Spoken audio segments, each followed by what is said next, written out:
بسم اللہ الرحمن الرحیم۔ یہ چند سوالات رمضان کریم کے حوالے سے ہمیں موصول ہوئے ہیں۔ مختصراً ان کے جوابات دینے کی کوشش کروں گا میں، کیونکہ یہ تمام سوالات اختصار ہی کا تقاضا کرتے ہیں۔ مثلاً چند طلباء نے یہ سوالات کیے ہیں کہ ہمیں رمضان کی اہمیت کے بارے میں بتائیں کہ رمضان کی اہمیت کیا ہے۔ اب دیکھیے، رمضان کی اہمیت کا اندازہ اس بات سے لگا لیجئے کہ رب کریم کا آخری کلام جو قیامت تک کے لیے یکساں مسلمانوں کے لیے، ہر ایک کے لیے، تمام انسانیت کے لیے ہدایت کا ذریعہ ہے، اس کے بارے میں اللہ تعالیٰ فرماتا ہے کہ شہر رمضان الذی انزل فیہ القرآن، رمضان وہ مہینہ ہے جس میں نے قرآن مجید کو نازل کیا۔ اب اس بات کی اہمیت آپ خود اپنے ہاں سمجھ لیجئے کہ رمضان کتنی بڑی اہمیت اور عظمتوں کا مہینہ ہے۔ کائنات کی تمام گائیڈنس، ہدایت اس مہینے میں رب کریم نے اتاری عرش معلیٰ سے، اور اس کے بعد گاہے گاہے جو ہی نبی پاک صلی اللہ علیہ وآلہ وسلم کی امت کو اس کی ضرورت پڑی یا کچھ مسائل پیش کیے گئے یا اپلیکیشن کی آئی، تو پھر وقفے کے ساتھ اللہ تعالیٰ نے جبریل امین کے ذریعے یا دیگر وحی کے ذرائع کے ذریعے نبی پاک صلی اللہ علیہ وآلہ وسلم تک پہنچایا تاکہ انسان ہدایت پا سکے۔ اب دوسرا سوال کچھ یوں ہے کہ روزہ کیا ہے؟ اصل میں روزہ کیا ہے؟ روزہ دراصل انسانوں کی ضروریات کا احساس دلانے کا نام ہے۔ یعنی ہم عام طور پر جو متمول لوگ ہیں، جو ہر وقت اللہ تعالیٰ نے انہیں توفیق دی ہے، وہ 3 وقت کا کھانا ہے، جس وقت چاہے ان کو کھانا میسر ہوتا ہے، جس وقت چاہے انہیں پانی میسر ہوتا ہے۔ ان سب کو یہ احساس دلانے کے لیے کہ آپ کے ارد گرد رہنے والے وہ لوگ جن کو آسانی سے کھانا اور پینا میسر نہیں ہوتا یا کم ہوتا ہے، آپ کو ان کا احساس دلا دیا جائے، کیونکہ خود آپ اگر اس حال سے گزریں گے جو آپ والنٹیرلی طور پر اپنے آپ کو روزے میں پابند کرتے ہیں، سحری سے لے کر افطاری تک، تو اس پورے دورانیے میں اگر آپ کو بھوک لگے تو آپ نہیں قریب جاتے رب کریم کے ساتھ جو عہد کیا ہے یا اللہ تعالیٰ نے آپ پر جو پابندیاں لگائی ہیں ان کے مطابق، تو وہ احساس اندر بھوک کا اور پیاس کا پیدا ہوتا ہے۔ وہ بھوک کا احساس جو پیاس اور بھوک کا ہمارے اندر پیدا ہوتا ہے، وہ ہمیں یہ باور کراتا ہے کہ تمہارے ارد گرد لوگ جو بھوکے ہوں، پیاسے ہوں، ان کا خیال کیسے رکھا جاتا ہے۔ کیونکہ اللہ تعالیٰ فرماتا ہے نبی پاک صلی اللہ علیہ وسلم کی زبان سے کہ قیامت کے دن بہت سارے لوگوں کو میں کہوں گا کہ میں تمہارے پاس آیا تھا اور تم نے مجھے کھانا نہیں دیا، میں نے کھانا مانگا تھا، مجھے کھانا نہیں دیا، پانی مانگا تھا، مجھے پانی نہیں دیا، پوشاک مانگی تھی، مجھے پوشاک نہیں دی۔ تو وہ لوگ کہیں گے اے اللہ، یہ کیسے ممکن ہے کہ تو ہمارے پاس آیا؟ تو اللہ کہے گا کہ میں فقیروں کی، غریبوں کی، محتاجوں کی اور ان لوگوں کی، ضرورت مندوں کی، یتیموں کی، بیواؤں کی شکل میں تمہارے پاس اپنی احتیاجات لے کر آیا تھا تاکہ تم انہیں پوری کرو، اور تم نے رد کر دیا۔ تو اس کا مطلب ہے کہ روزے کا مطلب ہی ان لوگوں کی ضرورت مند ہیں جو ان کی احتیاجات کو، کھانا پینا یا پوشاک ان کی یا دیگر ضرورتیں ان کو پوری کرنے کے ذریعے کے لیے آپ کے اندر جو احساس پیدا کرنا ہے، روزے کا یہی مطلب ہے اللہ تعالیٰ کے۔ اب اگلا ایک سوال ہے کہ روزے کا ثواب کیا ہے؟ اب دیکھیے، ثواب کے بارے میں اللہ تعالیٰ خود قرآن مجید میں کہتا ہے کہ میں عشر امثالہا، پھر کہا فیضاعف لہ اضعافا کثیرا۔ تو یہ نبی پاک صلی اللہ علیہ وسلم کی تعلیمات کے مطابق کم از کم کسی بھی عبادت کا، وہ شہادت دینا ہے یا وہ نماز پڑھنی ہے یا وہ حج کرنا ہے یا وہ زکوٰۃ دینا ہے، تو کم از کم 10 گنا اور زیادہ سے زیادہ 700 گنا تک اللہ تعالیٰ جس کو چاہے اپنی مرضی کے مطابق، اس کی نیت یا اس کے اپنے اس انداز کے مطابق جس میں وہ عبادت اس نے ادا کی ہے، جس شخص نے، اس کو اتنے درجوں میں عطا کرتا ہے۔ لیکن واحد عبادت ہے جس کو روزہ کہا جاتا ہے۔ اب اس کی اہمیت اور اس کی عظمت کا اندازہ لگائیے کہ کہ اس کے بارے میں اللہ تعالیٰ بزبان محمد صلی اللہ علیہ وسلم فرماتا ہے، اور یہ حدیث قدسی ہے کہ الصوم لی وانا اجزی بھی، یا الصوم لی وانا اجری بھی، دونوں عبارتیں آئی ہیں اس سلسلے میں۔ جب رب کریم خود اس کا اجر بن جائے گا تو وہاں پر 700 گنا کیا، کس کام کا، کس حیثیت کا۔ اب دیکھیے، دنیا میں رہتے ہوئے بھی ہمیں کوئی دیالو لوگ ایسے مل جاتے ہیں، یا کوئی بادشاہ ہے یا کوئی امیر ترین شخص ہے، وہ ہمیں کہتا ہے جی کہ میں آپ کو میکسیمم 7,000 روپے یا 7 لاکھ روپے یا 7 کروڑ روپے دے سکتا ہوں۔ ہماری خوشی کی انتہا نہیں ہوتی۔ لیکن جب وہی کہتا ہے کہ تم یہ عمل کر کے میرے پاس آؤ تو میں خود تمہارا ہو جاؤں گا، میں خود اس کا اجر اور ثواب بن کر تمہیں اپنے آپ کا حوالہ دے دوں گا، یعنی میں اپنے آپ کو تمہارے حوالے کر دوں گا۔ اب جو وہ بادشاہ یا وہ متمول ترین شخص خود ہمارے ہاں اپنے آپ کو حوالے کر دے گا تو پھر ہمارے پاس اس کائنات میں کون سی ایسی نعمت بچے گی جس سے ہم مستفید نہ ہو سکیں۔ اسی لیے اللہ تعالیٰ نے اس کا اتنا اجر رکھا ہے کہ خود کو اس روزہ دار کے حوالے کر دیا کہ قیامت کے دن اس کے لیے الگ سے جنت میں داخل ہونے کے لیے ایک گیٹ ہی الگ بنا دیا۔ تو یہ بہت بڑے اجر و ثواب کی بات ہے۔ اگلا سوال ہے، روزہ کس پر فرض ہے؟ اب دیکھیے، روزہ ہر عاقل، بالغ اور مکمل ذہنی صحت والے شخص کے اوپر فرض ہے کہ وہ روزہ رکھے۔ اس میں مرد اور عورت دونوں کی کوئی تخصیص نہیں ہے۔ عورت کے لیے صرف یہ ہے کہ ان کے ایام مخصوصہ جو ہر مہینے ان پر اللہ تعالیٰ کی طرف سے وارد ہوتے ہیں، ان کی جسمانی تبدیلیاں جو ان کے اندر ہوتی ہیں، اس کے علاوہ تمام دنوں میں جن میں وہ رمضان المبارک میں اپنے آپ کو زندہ پاتے ہیں یا موجود ہوتے ہیں، تو ان کو روزہ رکھنا ان کے اوپر فرض ہے۔ اللہ تعالیٰ کہتا ہے کہ کتب علیکم الصیام کما کتب علی الذین من قبلکم، تم پر اللہ تعالیٰ نے روزہ فرض کر دیا جس طرح اس سے پہلے لوگوں پہ فرض کیا تھا۔ اب اس کا مطلب ہے کہ آدم علیہ السلام سے لے کر اب تک آنے والے تمام افراد کے اوپر اللہ نے روزہ فرض کر دیا، تمام امتوں کے اوپر، تمام انبیاء کے قوموں کے اوپر جن کے لیے وہ آئے۔ اب آگے دیکھ لیجئے کہ اس میں اسی قرآن مجید سورہ بقرہ کی آیت مبارکہ میں اللہ تعالیٰ مزید کہتا ہے، فَمَنْ كَانَ مِنْكُمْ مَرِيضًا أَوْ عَلَىٰ سَفَرٍ، تم میں سے کچھ لوگ جو مرض میں مبتلا ہو جائیں، بیمار ہو جائیں کسی وجہ سے، یا مسافر ہو جائیں، تو کہا کہ فَعِدَّةٌ مِنْ أَيَّامٍ أُخَرَ، وہ اپنے روزوں کی گنتی، یعنی رمضان کے مہینے کے جو 30 دن کے روزے ہیں، ان کو اگلے مہینوں میں اس کو پورا کر دیں ان کو، وہ کنٹینیوز کریں یا کنٹینیولی کریں، یعنی کچھ دن رکھ کر کچھ دن چھوڑ کے کریں یا مسلسل رکھ کر کریں، ما سوائے اس کے کہ جو قصدن جو روزہ توڑ دیا گیا ہے اس کے بارے میں کہا گیا کہ اس کو آپ ایک روزے کے 60 روزے یا ایک روزے کے بدلے میں 60 غریبوں کا کھانا کھلانا یا ایک روزے کے بدلے میں ایک غلام کو آزاد کرنا۔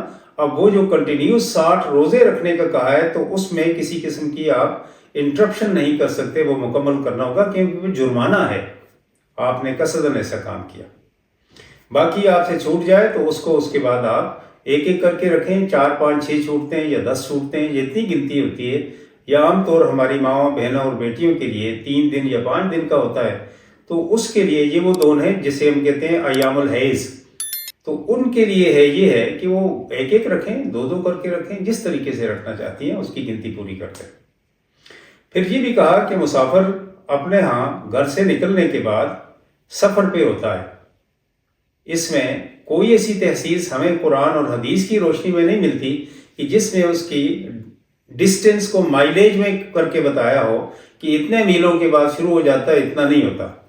یہ تمام باتیں ہمارے معززین فقی علماء حضرات کی طرف سے ہیں، وہ جن علاقوں میں رہتے تھے ان علاقوں کی مناسبت سے انہوں نے یہ ڈسٹینسز کریٹ کر کے ہمیں بتا دیے، ورنہ تو گھر سے نکلتے ہی جب ارادہ کر لیا تو مسافر ہے وہ شخص۔ اس کے علاوہ چھوٹے بچوں کے اوپر روزہ فرض نہیں ہے۔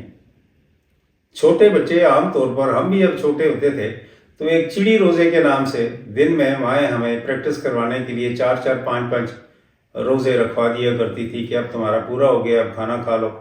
سو that is another thing at their choice. But so far as اس کو اگر ہم فرض کی صورتحال میں لیتے ہیں تو بچوں پہ نہیں ہے. جب تک وہ جوان نہ ہو جائیں ان پر عبادت فرض نہیں ہے، روزہ بھی فرض نہیں ہے ان کے اوپر. پریکٹس کروائی جا سکتی ہے نماز کی بھی، روزے کی بھی، لیکن یہ دو جتنی بھی ہیں. اور ایون دو حج کے بارے میں نبی پاک صلی اللہ علیہ وسلم نے فرمایا کہ بچوں پر فرض نہیں ہے حج، لیکن والدین کے ساتھ چلے جائیں تو اللہ تعالیٰ ان کا حج قبول کر دیتا ہے. یہ صحیحین کی حدیث کی بات میں بات کر رہا ہوں آپ کو اس سلسلے میں. تو ان لوگوں پر روزہ فرض ہے. اگلی بات آ جاتی ہے ہمارے پاس کہ اگر مسافر سفر کے دوران روزہ رکھنا چاہتا ہے تو دیکھیے وہ رکھنا چاہتا ہے، اس کی اپنی طور پر اپنی سہولت کے مطابق ہے. اس زمانے کے سفر بڑے کٹھن ہوتے تھے، پیدل چلنا پڑتا تھا، یا سواریاں ایسی تھیں کہ اس سواری بھی آج کل ہم لوگ بیٹھ کر بہت زیادہ مشقت محسوس کرتے ہیں. آج کل بڑی آسانی ہے ہمارے لیے سواریوں کے بارے میں بھی، جہاز آ گئے، گاڑیاں آ گئیں، کمفرٹیبل ہے ان آل ریسپیکٹ ہمارے لیے. تو اٹ از اپ ٹو. اور اس زمانے میں بھی نبی پاک صلی اللہ علیہ وسلم نے زبردستی نہیں کی کسی کے اوپر. بہت سارے ایسے غزوات میں آپ صلی اللہ علیہ وسلم گئے اور وہاں پہ کچھ صحابہ نے روزہ رکھا تھا، کچھ نے نہیں رکھا تھا، اور آپ صلی اللہ علیہ وسلم نے ان پہ زبردستی نہیں کی. اتنا ضرور کہا کہ جب ٹینٹ وہاں پہ لگائے جا رہے تھے جہاں پڑاؤ کرنا تھا لشکر نے، تو اس وقت کہا کہ آج کے دن روزہ نہ رکھنے والے، سفر کے دوران روزہ نہ رکھنے والے رکھنے والوں پہ بازی لے گئے، کیونکہ وہ بڑے ایکٹیولی طور پر اپنے سارے کام کر رہے. اب دیکھیں اس کے بعد نبی پاک صلی اللہ علیہ وسلم جب آپ حجۃ الوداع کے موقع پہ گئے تو وہاں پر عرفات میں نبی پاک صلی اللہ علیہ وسلم کا عام طور پر ہم کہتے ہیں عرفات کا روزہ ہے، تو وہاں پر نبی پاک صلی اللہ علیہ وسلم نے ایک صحابیہ کو کہا کہ مجھے ایک دودھ دے دیں. اور یہ اور روایت میں ہے کہ کچھ صحابہ کو کہا، تو اور صحابہ نے کہا کہ یا رسول اللہ، جس میں حضرت بلال بھی تھے، یا رسول اللہ آپ کا روزہ، تو فرمایا کہ نہیں مجھے پلائیں، تو پلا دیا. تو آپ صلی اللہ علیہ وسلم نے، حالانکہ وہ بھی سفر میں ہیں نبی پاک صلی اللہ علیہ وسلم، مدینہ کے رہائشی ہیں اس وقت اور مکہ گئے ہوئے، تو اس لیے اس کی مرضی ہے جس کی روزہ رکھے یا روزہ نہ رکھے. لیکن رکھنے کی صورتحال میں وہ خود اپنے بارے میں ججمنٹ بتا سکتا ہے کہ مجھے مشکلات ہیں یا آسانیاں ہیں. اگلا سوال ہے روزہ کن چیزوں سے ٹوٹتا ہے. اب دیکھیے روزہ ٹوٹنے کے لیے صرف 3 چیزیں ہمیں نبی پاک صلی اللہ علیہ وسلم کی احادیث اور سنت سے ملتا ہے. نمبر 1، جان بوجھ کر کھانا پینا. کھانا پینا یعنی 2 چیزیں ہو گئی. اس کے بعد ظن و شوئی کرنا جان بوجھ کر.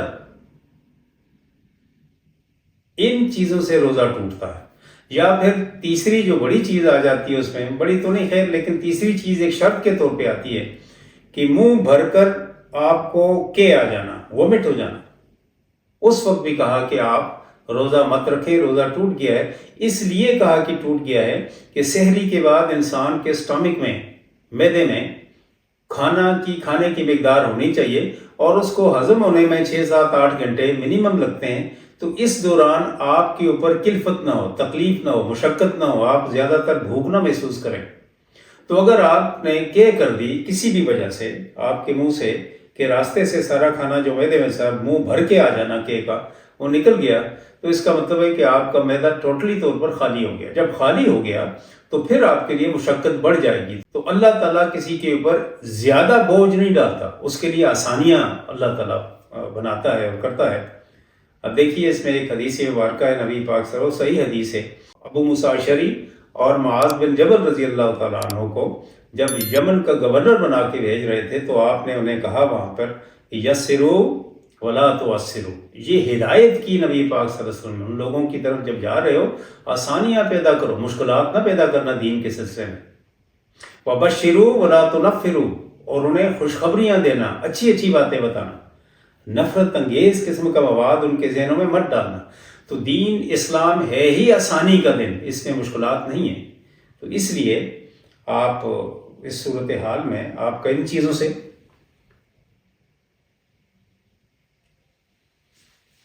تو اس لیے آپ کا ان چیزوں سے روزہ ٹوٹ جاتا ہے۔ اگلا سوال ہے کہ روزے کا کفارہ کیا ہے؟